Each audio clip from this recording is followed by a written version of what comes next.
আসসালামু আলাইকুম। যারা নমিনেশন পাচ্ছে যেমন এনসিপি থেকে বা জামাত থেকে অন্যান্য দল থেকে পাচ্ছে আসসালামু আলাইকুম। যারা নমিনেশন পাচ্ছে বিএনপি থেকে, এই জামাত থেকে, এনসিপি থেকে, চরমনাই থেকে, এদেরকে অনেকে বলছে এদের তো চিনি না, এমন তেমন আর কি। আমরা যারা 2000 সালে পরে জন্ম বা আশেপাশের জন্ম, তাদের কাছে ভাই সালাউদ্দিন আহমেদকে আমরা চিনতাম না, ইলিয়াস আলীকেও চিনতাম না। সো বিএনপির 10টা হিভিউর নেতারও আমরা কিন্তু মিডিয়ায় কখনো দেখি নাই। আমলিগের আমলিগের চিনি, কারণ আমলিগ ক্ষমতায় ছিল, আমলিগের চিনি, কিন্তু বিএনপি তেমন চিনি না। আমি সালাউদ্দিন আহমেদকে আমরা চিনতাম না, কারণ উনি তো 5 স্টার হোটেলে পাগলাগারদে ছিল শিলংয়ে। সো সব দিক দিয়ে যারা বলছেন যে এরা ভোট পাবে কিনা, এ তো চিনি না ভাই, যারা বলছেন তাদের নেতাদেরকেও আমরা চিনি না, হাতে কোনো কয়েকজনকে চিনি।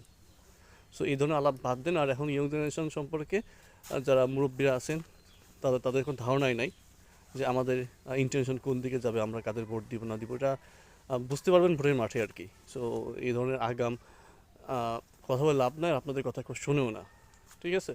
আর যা প্রমাণ পাইছেন ডাকসুতে, যে ইয়ং জেনারেশনের কী পরিমাণ ইম্প্যাক্ট পড়তে পারে, যে আমরা এখন এখন দল অতটাও বেশি ফ্যাক্টর না, আমাদের ইমেজ বেশি ফ্যাক্টর, ঠিক আছে। আমরা এখন কোয়ান্টিটি না, আমরা কোয়ালিটি বিশ্বাস করি, আমরা আদিম ব্র্যান্ডে বিশ্বাস করি না। আদিম ব্র্যান্ডে ওগুলো এখন আর চলে না। আমরা এখন নিউ জেনারেশন, নতুন জিনিস আমরা দেখে শুনে যাচাই করে কিনি। আমরা দাওয়াত একটা প্রোডাক্ট কিনতে গেলে আগে রিভিউ কিনি, রিভিউ দেখি। আমরা একটা প্রোডাক্ট রিভিউ ভালো ভালো পাইলে আরও 3-4টা রিভিউ দেখি। সো আমাদের মানুষ চিনাইতে অতটাও শেখাইতে হবে না যে কে ভালো কে খারাপ। আপনি নিজেরটা ক্লিন করেন, আমরা নিজেরাই আপনাকে ভোট দিব। হুদায় কে কারে চেনে না চেনে, নতুন এনসিপি নতুন বা জামাতের অনেকেই চেনে না ভাই, এগুলো বলে লাভ নাই। সো অনলাইনে আমরা যাদের ভালো পাবো, কিলি নিউজ সম্পর্কে জানবো, ডিজিটাল যুগে কারোর পাস্ট সম্পর্কে জানা আহামরি কোনো ব্যাপার না।